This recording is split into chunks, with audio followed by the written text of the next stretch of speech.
Pour ce 4e rendez-vous, nous avons le plaisir de discuter avec Moka, l'auteur du roman intitulé Le Sacrifié du Zodiaque, édité aux éditions Playback.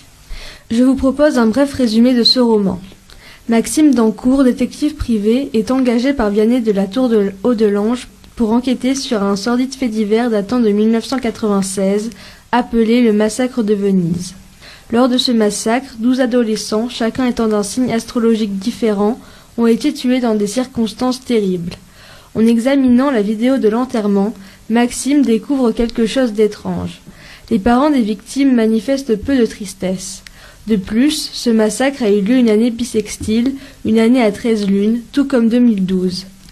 Aidé de son fils Lubin, Maxime va tenter de dénouer les fils de cette enquête et va vite comprendre que de nouveaux meurtres sont planifiés. Bonjour Moka, et merci d'être avec nous pour répondre aux questions des jeunes. Bonjour.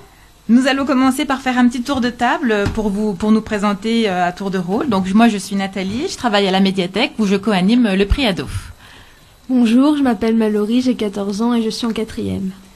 Bonjour, je m'appelle Aurélien, j'ai 13 ans, je suis en 5e. Parlez bien fort que je vous entende. Hein. D'accord. Bonjour, je m'appelle Victoria, j'ai 16 ans et je suis en seconde. Bonjour, je m'appelle Margot, j'ai 14 ans et je suis en 4e. Bonjour, je m'appelle Amy, j'ai 14 ans et je suis aussi en 4e. Bonjour, je suis Bérénice, j'ai 14 ans et je suis en 4e. Bonjour, je m'appelle Lucille et je suis en 4e. Donc on va commencer à vous poser les questions qu'on avait préparées. D'accord. Pour les Déjà, quand même, à tout le monde. Pour les auditeurs qui ne vous connaissent pas, pouvez-vous nous parler un peu de votre parcours? Depuis combien de temps écrivez-vous? Et qu'est-ce qui vous a poussé à écrire? J'aime beaucoup quand on me pose la question qu'est-ce qui me pousse à écrire. J'ai toujours l'impression qu'il y a quelqu'un dans mon dos qui m'a donné un grand coup pour me pousser en avant. Alors s'il y a eu quelqu'un qui a fait ça, ça a certainement été ma maman, déjà. Je suis dans une famille de gens bizarres, puisque mon père était poète et peintre, ma mère écrivait aussi, à part ça ils avaient plein d'autres métiers parce que ils avaient 4 enfants à élever. J'ai donc aussi appris le travail, ce que ça voulait dire. J'ai un frère aîné qui est compositeur de musique, mon deuxième frère est écrivain, ma sœur est écrivain, qu'est-ce que vous vouliez que je fasse? Donc il y a pas mal de musiciens quand même dans ma famille, faut reconnaître. Donc moi, j'ai commencé à écrire à l'âge de 7 ans, probablement même un petit peu avant. Donc dès que j'ai su écrire en réalité. Alors je pense que l'écriture vient du jeu, j'ai eu, c'est-à-dire du fait d'inventer des histoires quand on est enfant, et on jouait beaucoup quand on était enfant. Moi j'étais la plus petite, donc je suivais les deux du dessus, ma sœur Marie-Aude et mon frère Loris, qui s'inspirait beaucoup des aventures de Tintin d'ailleurs. D'ailleurs nous avons gardé cet amour familial pour les aventures de Tintin. Donc voilà, mais pourquoi est-ce qu'un enfant se met à écrire? C'est un grand mystère à dire vrai. Je pense que c'est en partie pour ne pas s'ennuyer. Quand je le fais plus maintenant, moi, quand j'allais dans les écoles, je demandais aux enfants dans les écoles primaires s'il y en avait qui écrivaient. Il y a toujours plusieurs mains qui se lèvent. Donc c'est un mouvement assez naturel finalement pour les enfants d'écrire. Ce qui est plus bizarre, c'est d'en faire son métier. C'est-à-dire qu'on arrive à un certain âge, ben, on passe à autre chose. C'est la vie, quoi. On a d'autres centres d'intérêt et moi, ça ne m'a jamais quitté. Donc voilà. Et puis un jour, vous vous dites bah, qu'est-ce que je vais faire dans la vie et il faut avoir un métier. Voilà. J'avais autour de moi des exemples de personnes qui étaient des artistes. Donc je dis on va essayer, on verra bien. Et puis ça a marché du premier coup en ce qui me concerne. Donc voilà, je me suis dit, je me suis pas dit chouette, je suis célèbre. Je me suis dit chouette, je me suis pas trompé. Ce qui était plus important. Votre roman est une enquête policière sur fond d'astrologie, de secte, avec une dose de fantastique. Comment avez-vous eu l'idée de cette histoire? C'est parti d'une demande de l'éditeur, en fait, de l'éditeur qui est Playback, qui voulait, je sais pas trop pourquoi d'ailleurs, faire une série ou quelque chose autour des signes du zodiaque, etc. En réalité, j'ai fait ce que j'ai voulu, ça n'avait plus grand-chose à voir avec le point de départ. Enfin, il n'y avait pas de point de départ réellement, enfin, il n'y avait pas de projet fixé, mais Mais ce qui était amusant, c'est que du coup, j'ai travaillé avec une astrologue, en fait. Qui, d'ailleurs, si vous avez la curiosité de regarder sur mon site internet, vous avez toute une explication de Catherine Bleuze, qui est l'astrologue en question. Et il y a même la carte du ciel de l'éventreur de Blagnac, c'est-à-dire du tueur en série, qu'elle a fait. C'est-à-dire, elle a fait des portraits astrologiques comme ça, comme si c'était des vraies personnes, des personnages. Alors, je lui posais des questions bizarres du genre de quel signe est un tueur en série. Enfin bon, c'est un peu curieux. Donc c'était assez amusant d'avoir ces portraits et finalement de définir mes personnages aussi par rapport à ce qui se dégageait de ces portraits astrologiques. Donc ça a été assez rigolo, ça, cette partie un peu inédite et inhabituelle comme façon de procéder. Alors ça ne donne pas une histoire, ça, bien sûr, c'est juste une définition des personnages. Donc voilà, en fait, c'est parti de ça, et puis en fait, j'en ai fait une trilogie, parce qu'il y a 3 tomes en réalité, à l'arrivée. Mais je ne savais pas du tout que j'allais en écrire 3 ni quoi que ce soit. Bon, j'ai d'abord écrit l'histoire, et puis voilà. Mais je me suis beaucoup intéressé à tout ce qui était la manipulation mentale, et donc j'ai lu beaucoup sur ce sujet-là aussi. Comment est-ce qu'on peut, sur des cerveaux malléables qui sont ceux des adolescents, on sait que le cerveau n'est pas fini quand on a 15 ans. Et donc comment on peut manipuler, on manipule aussi les adultes, soit dit en passant. C'est le fonctionnement des sectes, donc comment on peut les amener à faire ce qu'on en veut, quoi. Et j'aimais aussi cette idée qui est dans le livre, c'est que les méchants de l'histoire sont des personnes absolument persuadées qu'ils œuvrent pour le bien de l'humanité. Et comme on dit, l'enfer est pavé de bonnes intentions. Et c'est un peu ça, c'est pas des méchants tout à fait classiques, parce qu'ils pensent qu'il faut qu'ils sauvent non seulement notre terre, les gens qui habitent dessus, mais notre univers et même l'univers auquel il est connecté. Enfin, c'est ce qu'ils pensent, ce qu'ils croient. Ils sont tellement sûrs d'avoir raison qu'ils sont complètement aveuglés par leur prétention, en fait, par leur orgueil, quelque part. Et ça, je trouvais que cette idée-là m'intéressait aussi. Voilà. D'accord. Êtes-vous vous-même une passionnée d'astrologie ? Moi, je suis écrivain, donc je suis curieuse. Je suis curieuse de beaucoup de choses. Je pense qu'on dit beaucoup de bêtises sur l'astrologie, c'est-à-dire qu'il y a des gens qui vous présentent ça comme une science, alors que c'est tout sauf une science. D'abord parce que tout est faux, donc au niveau scientifique, c'est raté. Mais c'est ce qu'on pourrait appeler une science humaine, en revanche, ce qui est un domaine un petit peu plus particulier. Je pense que c'est surtout un révélateur de beaucoup de choses.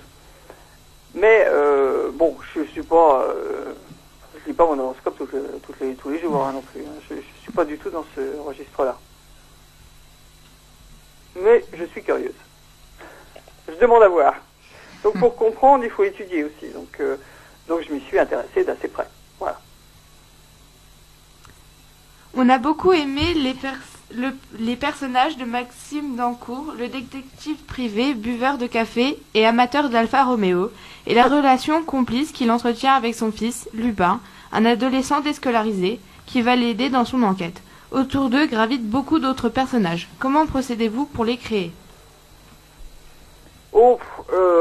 Alors les personnages, c'est une chose bizarre, parce que moi j'ai toujours l'impression que ils arrivent avec leur valise et qu'ils s'installent dans mon cerveau, quoi. On est responsable jusqu'à un certain point, en fait, de ce qu'on crée. Ça peut paraître bizarre de dire ça comme ça, mais c'est un peu le sentiment que j'ai. En ce qui concerne l'Alfa Romeo, j'espérais que, vu la pub que je leur fais, qu'ils allaient m'en offrir une, mais malheureusement, non. Ça n'a pas marché. Mais voilà, bon, là j'avais, comme je vous l'ai dit tout à l'heure, j'avais aussi ces portraits astrologiques qui existaient. Et traitant de l'astrologie, il était logique que j'ai au moins 12 personnages, chacun d'un signe. C'est un peu ça l'idée de départ, en fait. Alors après, j'en ai fait ce que j'en ai fait, mais donc ça faisait déjà beaucoup de monde dès le départ. J'avais envie de cette relation un peu drôle d'Dancourt et fils. Enfin, les personnages sont assez réjouissants. Je pense que c'est pour ça que j'ai écrit 3 livres avec, d'ailleurs. C'est parce que j'ai beaucoup aimé ces personnages-là, en fait. Donc je les ai gardés un petit peu. Mais bon, voilà, ça se fait comme ça en fait. Moi je prévois pas, hein. Je fais pas de plan, je fais pas de brouillon, je sais jamais ce que je vais écrire en réalité. Quand j'essaie de prévoir quelque chose, ça marche pas de toute façon, parce que une espèce de liberté tout d'un coup des personnages et de l'histoire qui s'affranchit en fait de tout. Mais c'est comme ça que mon cerveau fonctionne, hein. Donc bon bah j'y suis habitué. Je laisse faire, voilà. D'accord. Pour chaque chapitre, vous donnez un lieu et une date. Avez-vous fait un plan détaillé avant de vous lancer dans l'écriture? Et d'une manière générale, comment écrivez-vous? Bah, je viens déjà de te répondre en fait. Alors, ce qu'il faut bien comprendre, c'est qu'il n'y a pas de règle absolue. Ça n'existe pas, ça. Hein. Moi, j'ai une méthode qui n'en est pas une, quoi, en fait. Hein. Généralement, je commence quelque chose, puis j'attends de voir. Bizarrement, il se passe toujours quelque chose. On peut commencer n'importe quoi en écrivant le ciel est bleu, les oiseaux chantent, et il va toujours se passer quelque chose à l'arrivée, parce que vous posez des questions. C'est comme ça qu'on procède, en fait. Inconsciemment, on se pose des questions. Le ciel est bleu, mais il est où? Qu'est-ce qu'il y a en dessous? C'est quel pays? C'est une ville? C'est quoi? C'est la campagne? Les oiseaux, c'est quels oiseaux? Parce que si c'est une corneille, ou si c'est un aigle, on n'est pas au même endroit déjà. On parle pas de la même chose. Voilà, c'est en fait une succession de questions un peu informulées, en fait, qui ne sont pas formulées réellement dans la tête, mais qui c'est en répondant aux questions qu'on écrit l'histoire, finalement. C'est un peu comme ça que ça fonctionne chez moi. Alors évidemment, ce qui est valable pour moi n'est pas valable pour un autre. Hein. Il y a des écrivains qui commencent par la fin, par exemple. Qui écrivent la fin, c'est souvent le cas des romans policiers, d'ailleurs. Ils commencent par la fin, puis après ils remontent le fil de l'histoire. Moi non, j'écris dans le bon sens, si j'ose dire, puisque en fait, ce qui se passe, c'est que la première personne à qui je raconte l'histoire, c'est moi. Donc c'est un peu ce que disait Picasso. Il disait, si vous savez ce que vous allez faire, à quoi bon le faire? Et c'est un peu comme ça que je raisonne. C'est-à-dire que si j'ai déjà toute l'histoire dans ma tête, pourquoi veux-tu que je me fatigue à l'écrire? Parce que c'est fatigant d'écrire, hein. Pas toujours marrant non plus, hein. Donc c'est pas la peine. Donc c'est pour ça que je ne veux pas savoir, parce que autrement j'ai pas envie. J'ai pas le courage d'écrire ce que je sais déjà. C'est pas drôle. Donc en réalité, je laisse l'histoire s'écrire, et comme ça je me la raconte en même temps, et c'est ça qui m'amuse en fait. Et plus c'est compliqué, plus c'est rigolo. Parce que quand on est dans le roman policier et qu'on ne sait pas qui est l'assassin, c'est assez rigolo à écrire en fait. Parce qu'il faut qu'on se débrouille avec toutes les bêtises qu'on écrit. Et il faut trouver un sens à la fin. Le pire que j'ai fait dans le genre, je pense que c'est la série qui s'appelle Sorcier, qui est à l'école des loisirs, où il y a 8 tomes. Déjà, si j'avais su que j'en allais écrire 8, j'aurais pas commencé. Mais j'ai accumulé pendant 7 tomes des choses de plus en plus compliquées, pour lesquelles il n'y avait pas d'explication. Et dans le 8e tome, il a fallu que je me débrouille pour expliquer tout.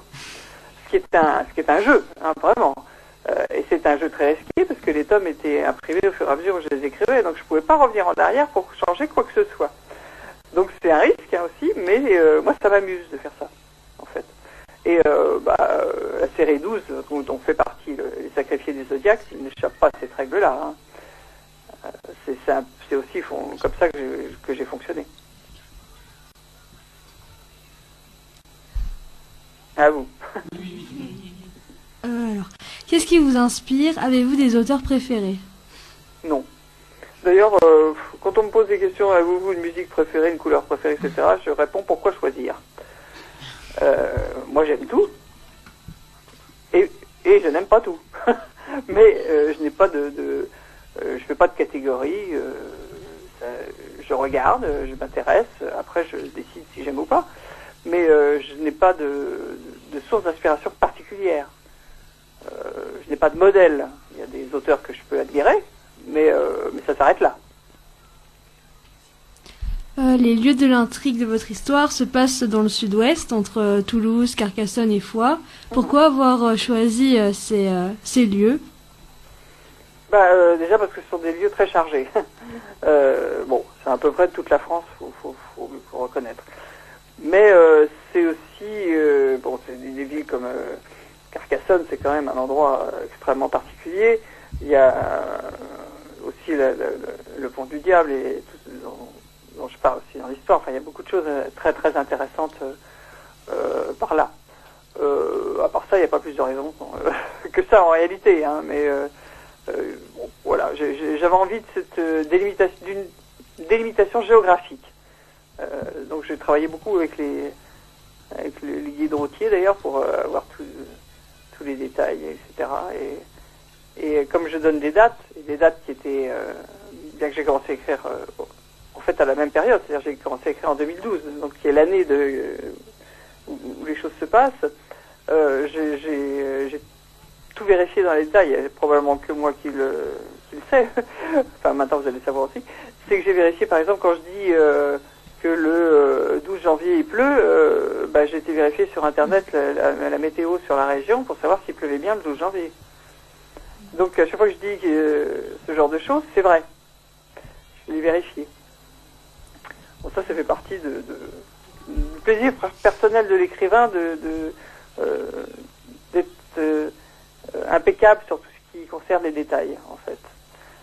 Et c'est d'autant plus utile quand on est dans un récit fantastique de l'ancrer dans une réalité très très réelle, si je peux dire ça comme ça. Parce qu'en fait, c'est plus effrayant comme ça.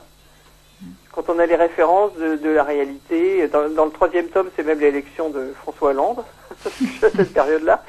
Et donc, tout le monde sait bien qu'il a été élu en 2012. Bon. Et donc, c'est amusant de jouer aussi sur toutes les choses vraies. Dans le premier tome, le sacrifice du Zodiaque, c'était pas complètement évident. Ça l'est plus dans le 2e, dans le sang du tigre, où il y a toutes les histoires sur Notre-Dame des Eaux-Îles, par exemple. Tout ce que je dis sur cette petite chapelle est absolument vrai, par exemple. Et je m'en sers dans mon récit. Je l'intègre à mon récit. Et ça, c'est très amusant à faire, de prendre des faits historiques, par exemple, et de l'intégrer dans le récit, ce que je fais surtout dans le 2e et le 3e tome. C'est moins évident sur le premier. Mais ce que je dis sur Venise, sur le crocodile de Venise, par exemple, j'ai absolument rien inventé. Hein. Ça, c'est tout à fait vrai. Ça fait partie des légendes, bien sûr, mais voilà, ce n'est pas sorti dans l'imagination. C'est un roman qui a été publié une première fois en 2012 sous le titre La prophétie de Venise. Ouais. Pourquoi l'avoir réédité sous un autre titre? Alors il y avait le 2e tome aussi qui s'appelait L'Immortel. Tout simplement parce que l'éditeur a décidé de refaire toutes les couvertures, de l'unifier, parce qu'à partir du moment où j'ai écrit le 3e tome en fait, hein, et donc de le présenter vraiment sous la forme d'une trilogie. Et donc du coup on a rebaptisé un peu aussi les 2 premiers. Voilà, ça arrive, hein, ces choses-là, mais c'était surtout pour faire l'ensemble, quoi, vraiment de la trilogie. La couverture nous fait penser au sigle interdit aux moins de 12 ans. Est-ce un choix de votre part ou de votre éditeur? Alors en fait, c'est pas interdit aux moins de 12 ans. C'est une espèce de plaisanterie en fait.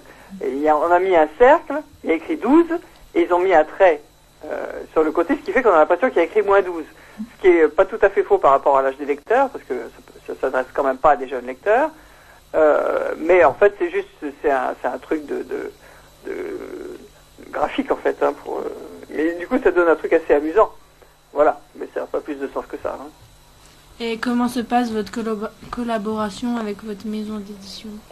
Moi, j'ai un éditeur qui à la base n'est pas un éditeur d'ailleurs, puisque Playback n'éditait pas en fait. Il y avait les journaux, vous connaissez sûrement le quotidien, le petit quotidien, etc. L'actu. Ça c'est les éditions Playback, mais à l'origine c'était des tas d'autres choses en fait, hein. Des boîtes de jeux, des trucs, des calendriers, ce qu'on veut. C'est pas un éditeur en fait. Alors j'ai commencé à travailler avec eux, pas avec ces livres-là, mais pour la série que j'écris pour les plus jeunes lecteurs, qui s'appelle les Kid Raggers. Voilà. Ce que je suis en train de faire en ce moment d'ailleurs, je dois en être 30e tome, quelque chose comme ça, ce qui n'est pas rien.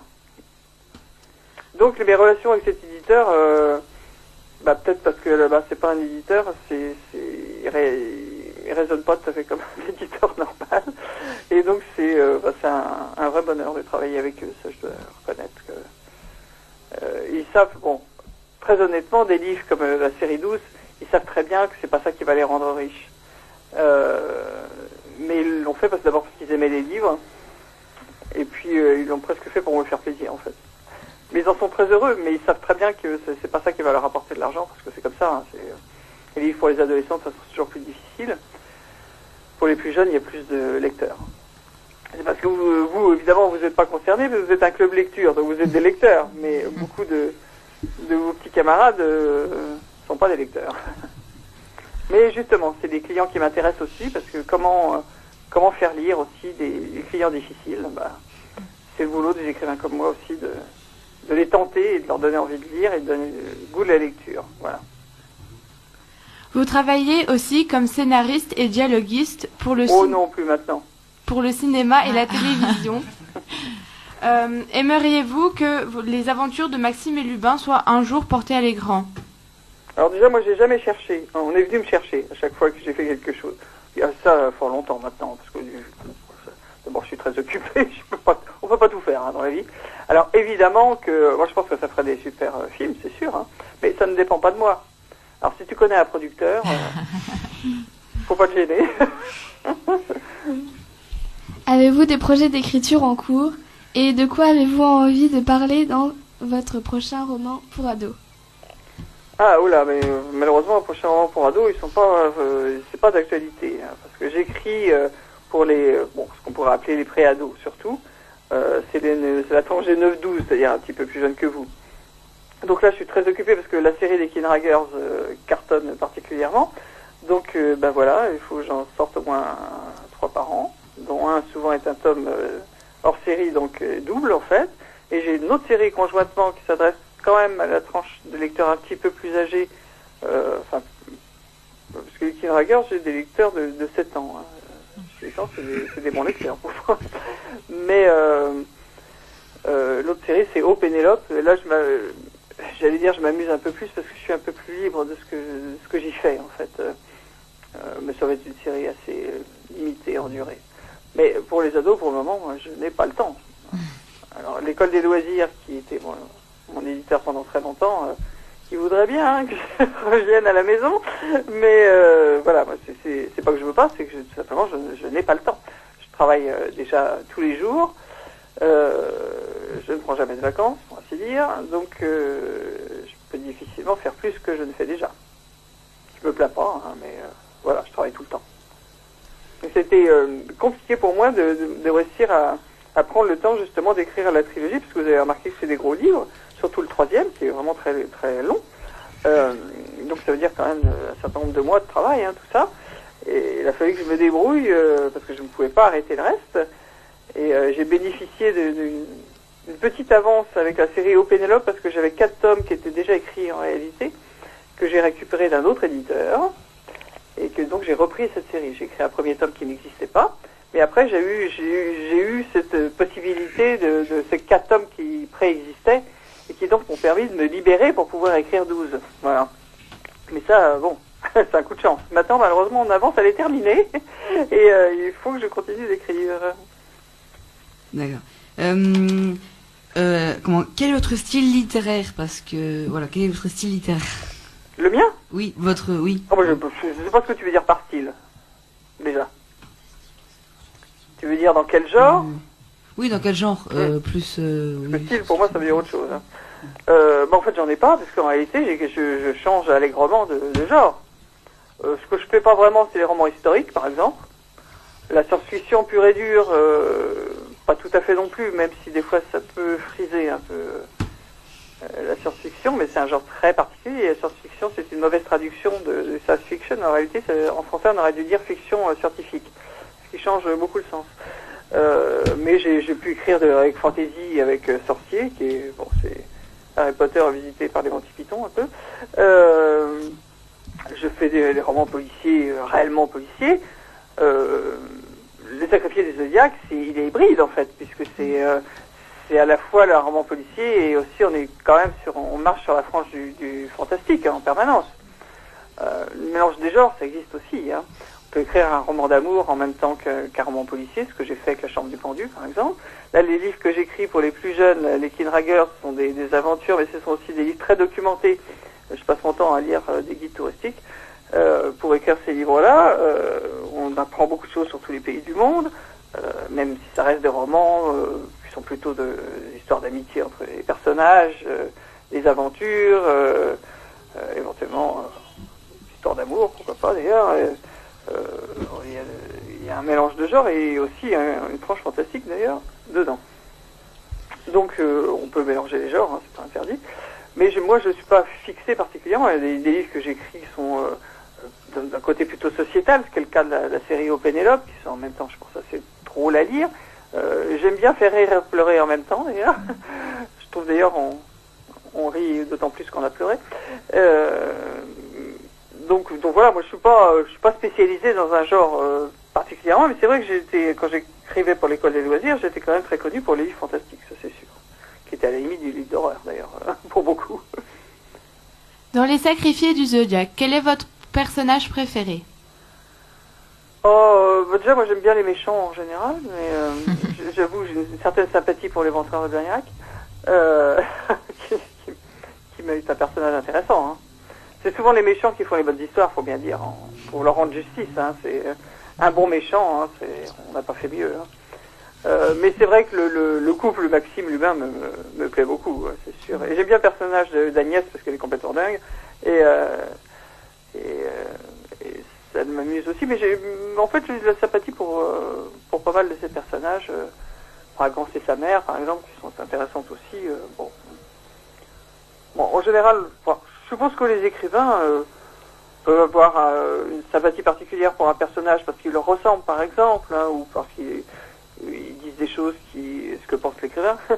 Mais normalement, pour moi, dans la logique, un écrivain aime tous les personnages qu'il crée. Ça paraît un petit peu logique. Hein. Bon. D'accord. J'ai une dernière question pour vous. Vous avez écrit combien de livres en tout? Est-ce que vous savez le nombre? Combien de livres? C'est ça que tu m'as demandé? Oui, combien de livres? Alors moi j'ai beaucoup de mal à tenir les comptes, parce que j'arrête pas. Puis il y a ceux qui sont publiés, ceux qui sont en cours d'écriture, ceux qui sont finis mais qui sont pas encore sortis. Enfin bon, donc arriver à comptabiliser tout ça, je pense que maintenant je pense que j'ai passé la barre des 130. En combien de temps d'écriture? En combien d'années? Quand j'ai commencé à publier, réfléchis, 24 ans par là, quelque chose comme ça. J'avais 24 ans, peut-être, quand j'ai commencé. D'accord, bravo en tout cas, parce que ça fait un sacré parcours, beaucoup de livres. Alors il y a des livres pour les plus petits, évidemment, hein, c'est très, très variable. Moi j'ai écrit pour plusieurs tranches d'âge. Hein. Plus facile à écrire. Les livres les plus courts ne sont pas les plus faciles à écrire, soit dit en passant. Oui, merci Mouka, il est temps pour nous de nous quitter. Merci beaucoup. Donc merci vraiment de nous avoir accordé cette interview cet après-midi. Alors chers auditeurs, si vous êtes amateurs d'enquête avec un soupçon de surnaturel, nous vous conseillons vivement de lire cette trilogie, Les Sacrifiés du Zodiaque. Vous n'allez pas être déçus. Merci beaucoup, au revoir. Merci. Au revoir. Bonne lecture.